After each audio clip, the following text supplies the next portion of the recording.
Hey, what's up guys, this is Shukesh once again, and well, today I have for you the Motorola Moto G Turbo edition, which is basically the Moto G 2015, that is the third generation on steroid, priced at 14,499 rupees in India, that is 2,500 rupees more than the original Moto G, and for the extra price you get a fabulous upgrade on the CPU and GPU. More or less, this edition of Moto G is basically targeting the Samsung Galaxy J7, which is beyond doubt one of the best mid-range or lower mid-range devices in the market right now. Other than the octacore processor, which is basically 1.46 GHz quad-core plus 1.11 GHz quad-core Cortex A53, you get turbo power charger included in the box, which offers 6 hours of battery life in just 15 minutes of charge. The IP certification has been upgraded from IPX7 to IP67, which adds dust resistance along with water resistance up to 1 meter for 30 minutes. So these are the things that has been upgraded from the Moto G3. Now the question is this new device worth the extra price? Well, there is a very interesting thing I'll tell you in a minute. Let's first start the unboxing. Well, the device is flipped and I have ordered the white one, which has this grey color back, unlike the Moto G3, so this is another change, and change is always good. But do you really like this grey color? I think the white one was better, bright and attractive. This one is kind of pale. The front look, as you can see, is exactly the same as the Moto G3. Motorola maintained the same height, length and width to use the shell of Moto G3, and even the weight is exactly the same, 155 gram. It's a thick 11.6mm phone, and apart from the grey back color, no one can tell this is the pricier Turbo edition. If you get the black color, then the Moto G3 and the Turbo edition are just clone devices. There you get the bulky turbocharger, which looks like a CPU cooler and comes with a really long cable attached, more than 5 feet long. And unfortunately there is no data cable comes in the box. The power brick is quite thick and the back is so shiny it attracts dust, fingerprints and scratches. But above all, this charger adds 6 hours of juice in just 15 minutes, and according to Motorola, this charger charges the device around 75% faster than a typical Motorola charger. The output is rated 5V 2.85 ampere for non-supported devices, and during turbocharging mode you get either 9V 2.85 ampere or 12V 2.15 ampere. I also want to mention here the Motorola Moto Display also supports turbocharging, and you don't get a turbo power charger in the box. Next, you get the earphones, which are basic Motorola headsets you get with all the Motorola devices, including the Moto E, Moto G, Moto Display, and the build and the sound clarity of these earphones are not bad, but the bass levels aren't extraordinary, and if you are a music lover, then you should get a premium one. The 3.5mm jack is not gold plated, and the remote consists of the microphone hole and a push button, no volume control of course. Along with these accessories you get some booklets as usual. This is the readme, that is the startup guide, and you get it in Hindi as well. This is the safety guide both in English and Hindi. This is the warranty statement. Nothing else in the box, no data cable as I mentioned before. Now let's get rid of these things here and have a close look at the device itself. Well, if you have seen any review of the Moto G 3rd generation, then there is nothing new to show you on the exterior design of this Turbo edition. What I like most about Motorola devices is the build quality. Though these are quite thick phones, feels very solid in hand, and the back is slightly curved with prominent texture, which provides great grip in hand. So for day-to-day life uses, these Motorola devices are just perfect. In addition to that, this device is water and dust repellent, so you can use this phone during rain, and if you happen to accidentally drop this in your kitchen sink or in your food, this phone might survive. Though the IP certification clearly states the water should be clean water. There I got the OnePlus X priced at 17,000 rupees, that is 2,500 rupees more than this Moto G, and these two phones are in complete contrast. One is purely glass and sleek. On the other hand, the Moto G I have here is made of plastic and feels quite bulky in hand, but doesn't look bad at all. If you compare it side by side with a Samsung phone, then I think the Moto G looks slightly better, mainly because we are really bored of this repetitive Samsung design. But if you are okay with it, then the Samsung devices are actually really great, especially on the software department. As you know, Motorola devices run on stock Android, no customization. I'll talk about that when I turn on the phone. The device I've just shown you is the On 5, which is quite low priced.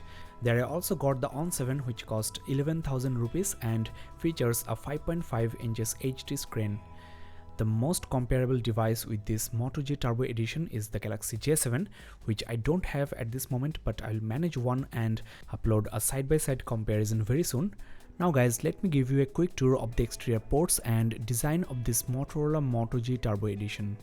First of all, you get a 5 inches IPS LCD screen with HD, that is 720 by 1280 pixels resolution at 294 ppi. Just below the display you have the loudspeaker grille coupled with the primary microphone. The ear speaker grille is at the top as usual, along with the proximity and ambient light sensors. The front camera is of 5 megapixel resolution with full HD recording. On the other hand, the rear camera shoots 13 megapixel images and full HD videos. Both the front and rear cameras are also capable of recording 720p slow motion videos. There is a dual CCT, that is color correcting temperature flash, for more natural skin tone and better white balance. At the right edge of the phone you get the volume rocker and the power key, which is textured. There is absolutely nothing on the left. The top consists of the 3.5mm headphone jack and the secondary microphone hole. At the bottom there you get the micro USB port, which is OTG capable, and there is also a groove for removing the back cover.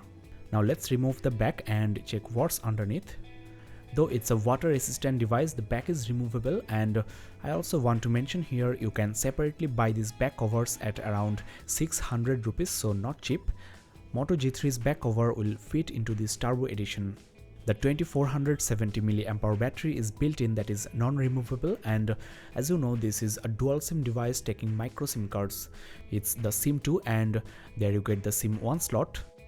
The microSD card slot here is expandable up to 32 gig. This device is also 4G LTE category 4 enabled. Now let's install a SIM card, switch on the device, show you the interface and of course the display quality. As you can see guys, there is rubber sealing on the back cover. I want to mention here I did a water drop test on the Moto G3 which had failed in the test. Though Moto G3 had IPX7 certification, which is different from IP67, I will definitely do a water drop test for this Turbo edition as well, so keep in touch and don't forget to subscribe. Before submerging this phone under water, make sure that the back cover is properly attached.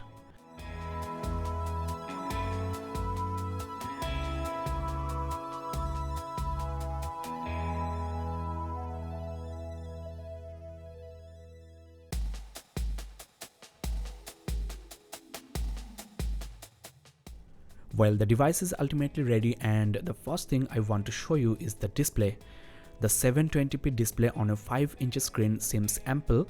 You are never going to complain about the resolution, and the color rendering of this IPS panel is also as good as it can be. The pixels are crisp and the saturation levels are also quite pleasant. Though the viewing angles might not be the best in class, especially compared to Super AMOLED on the Galaxy J series devices. I have here a Galaxy On 5 which has a typical LCD screen but offers better viewing angles. Well, I don't think this should matter that much because you are always going to look at the phone straight, but still this is something Motorola should take care of. As you can see from the front, the display looks gorgeous. Now the interface, as you know, is running on stock Android, that is no customization has been done, so there is nothing new to show you on the interface. Though there are some Motorola added applications which are quite handy. I'll show you them in a minute. The OS is 5.1.1 Lollipop and Android 6.0 Marshmallow is confirmed for this device. Before installing any application, I want to show you the storage RAM, and out of 16 gig you have 11.07 gig, which is not bad actually. You can install microSD cards, and as you can see there is USB OTG support as well. The RAM on this Moto G Turbo edition is 2 gig, and let's see the free RAM at this moment. Well, you have 1.3 gig of RAM free, which is just unthinkable considering other players with custom interface, especially Samsung devices. This is the benefit of getting stock Android phones. no heavy interface to eat up the RAM and make the device slow. I'll talk about the battery performance in the full review. There is a battery saving mode in the menu options, and considering the Moto G3 which had lower clocked CPU, the battery performance especially during gaming might not be that good. But still you can expect at least 1.5 days on normal to heavy uses. Well, this is just an assumption. I'll talk more about this in the full review, so make sure you are subscribed. And let me check the loudspeaker quality, and as expected the loudspeaker is extremely loud and most importantly clear. As the speaker is front firing, the sound seems more intensive. As you know, last year's Moto G 2nd generation had dual stereo speakers. This single speaker is also quite good. Now let me share the writing experience on this keyboard, and a keyboard on a 5-inch screen is just perfect for one-handed typing. The oleophobic coating is making the screen extremely smooth, and the swipe input seems as good as it can be. Normal typing also feels great. The keyboard is extremely responsive, and if you text a lot, you will surely love the keyboard. There are lots of emoji as well. Next, let me check the preloaded apps and games. Most are system applications from Google, and you have FM radio which needs the headset, no file manager as usual, and this added Motorola Migrate application will help you copying your photos, videos, messages and contacts from your old phone to this new phone. What makes this Motorola device special is the Moto Display. This Moto app also helps you manage your profile, like when you are asleep or in a meeting, the display can be kept off and only important notifications can be shown on the screen.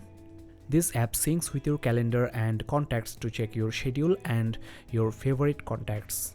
Let me quickly show you how Moto Display works. It's enabled by default.